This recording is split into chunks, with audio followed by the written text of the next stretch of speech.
Hello bears, welcome back to my channel. আজকের পর্বে আপনাদের সাথে শেয়ার করব হাতে কাটা সেমাই পিঠা। অনেকে এটাকে চুষি পিঠা বলে, আবার চুই পিঠাও বলে।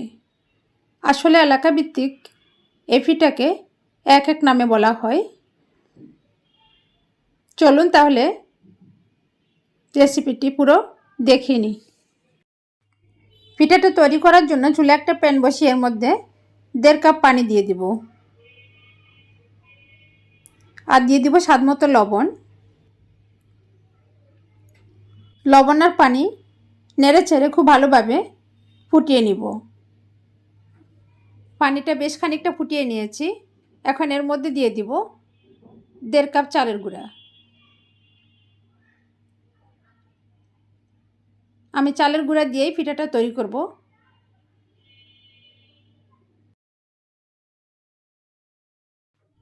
এরপর চুলার জালটা একদম লোতে রেখে পানির সাথে চালের গুঁড়াটা খুব ভালোভাবে নেড়ে চেড়ে মিশিয়ে একটা ডো তৈরি করে নেব। ডোটা খুব নরমও করব না, আবার খুব শক্তও করব না, মিডিয়াম পর্যায়ে থাকবে। দেখে বুঝতে পাচ্ছেন আপনারা। এরপর ঢাকনা দিয়ে ঢেকে 5 মিনিটের জন্য রেস্টে রেখে দিব। 5 মিনিট পর ডোটা আমি একটা প্লেটে তুলে চালের গুঁড়া দিয়ে এভাবে কিছুক্ষণ মথে নিব।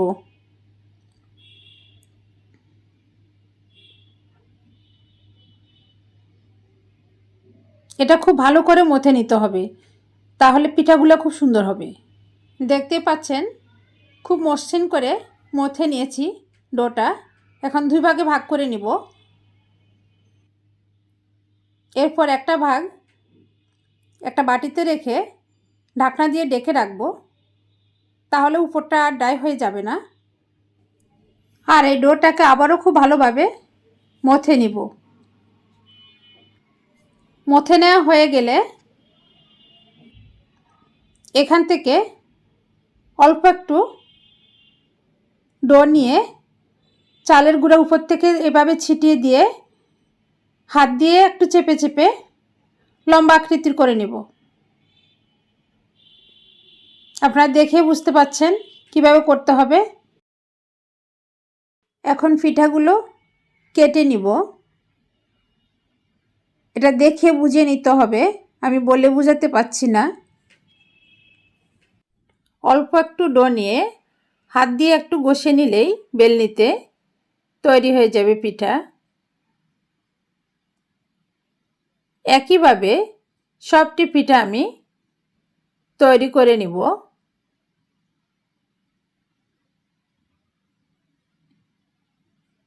এভাবে পিঠাটা কাটলে বেশি সময় লাগবে না। আর যারা এভাবে কাটতে পারবেন না তাদের জন্য আমি দেখিয়ে দিব।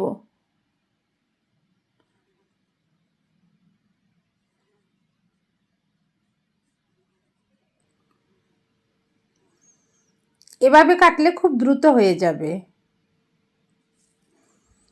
আপনারা দেখে বুঝতে পাচ্ছেন।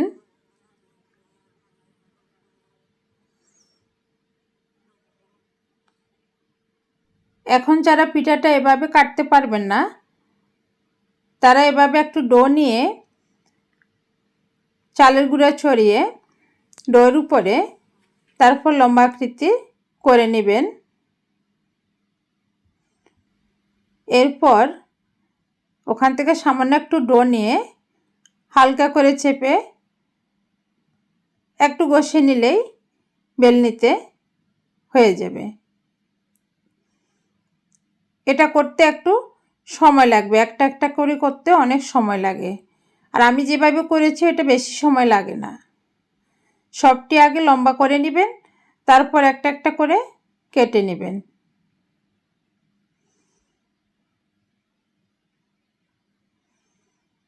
আমি কিভাবে দেখাচ্ছি দেখেন, যারা একদমই নতুন তারাও পারবেন এটা করতে।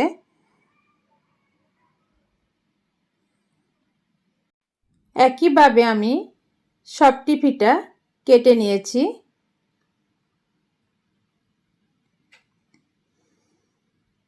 এখন এটা এক সাইডে রেখে দিব।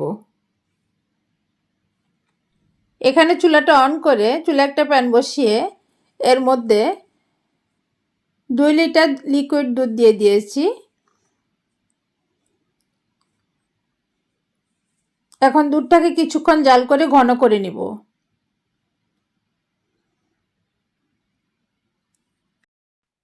এই চুলাতে দুধটা ফুটতে থাকুক, অন্য চুলাতে আমি খেজুর গুড়টা লিকুইড করে নিব। এর জন্য এখানে চুলাতে একটা ফ্যান বসিয়ে দিয়েছি। এর মধ্যে দিয়ে দিব হাফ কাপ পানি আর দিব 1 কাপ পরিমাণ খেজুর গুড়। এখন গুড় আর পানি মিডিয়াম হিটে খুব ভালোভাবে মিক্স করে নিব।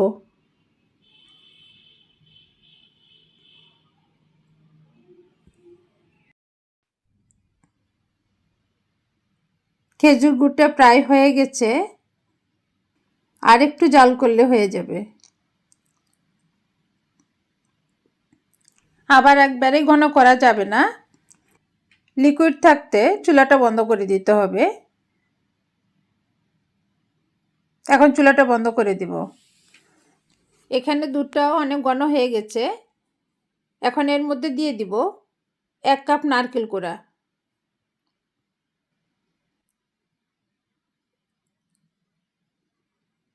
নারকেলটা আমি আগে কুড়িয়ে রেখেছি। এই নারকেল কোড়াটা দিলে চুষি পিঠের স্বাদটা আরও বেশি বেড়ে যাবে। এখন ভালোভাবে নারকেলটা দুধের সাথে মিশিয়ে নেব।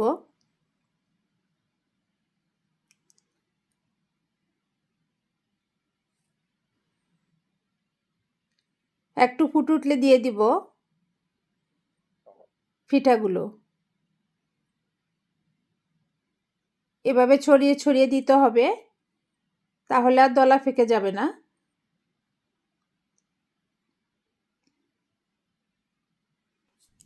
আর পিঠাগুলো দেওয়ার পর সাথে সাথে নাড়াচাড়া করা যাবে না, তাহলে পিঠাগুলো ভেঙে যাবে। একটু ফুটে উঠলে তখন হালকা করে নেড়ে দিতে হবে।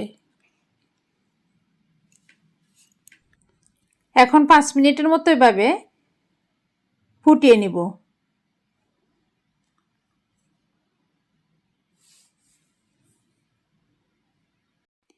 পিঠাগুলো সিদ্ধ হয়ে গেছে। এখন লিকুইড করা খেজুর গুড়টা দিয়ে দিব। খেজুর গুড়টা কিন্তু ভালো দেখে কিনতে হবে, না হলে দুধ ফেটে যাবে, পিঠাটা ভালো হবে না। আপনারা ছোট একটা বাটিতে একটু দুধ তুলে নিয়ে ওখানে একটু গুড় মিশিয়ে দেখবেন দুধটা ঠিক আছে কিনা। যদি না ফাটে তাহলে গুড়টা ইউজ করবেন, আর যদি ফেটে যায় তাহলে গুড়টা ইউজ করবেন না, তখন চিনি দিয়ে রান্না করবেন। কিন্তু খেজুর গুড় যদি ভালো হয়, খেজুর গুড় দিয়ে পিঠাটা রান্না করলে ফ্লেভারটা যেমন ভালো আসে তেমনি খেতেও খুব মজার হয়। খেজুর গুড়টা খুব ভালোভাবে মিশিয়ে নিয়েছি। আপনারা দেখতে পাচ্ছেন কালারটা চেঞ্জ হয়ে গেছে, খুব সুন্দর একটা কালার এসেছে। আর পিঠাগুলো একদম সবই গোটা গোটা আছে। আর এই পিঠাটা বাসি খেতে একটু বেশি ভালো লাগে।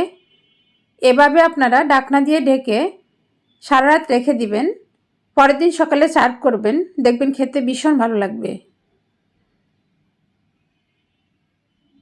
এখন একটু নেড়ে ছেড়ে একটা সার্ভিং ডিশে আমি ঢেলে নিয়েছি। তৈরি করে নিয়েছি চুই পিঠা বা চুষি পিঠা। রেসিপিটি যদি ভালো লাগে প্লিজ আমার চ্যানেলটা সাবস্ক্রাইব করবেন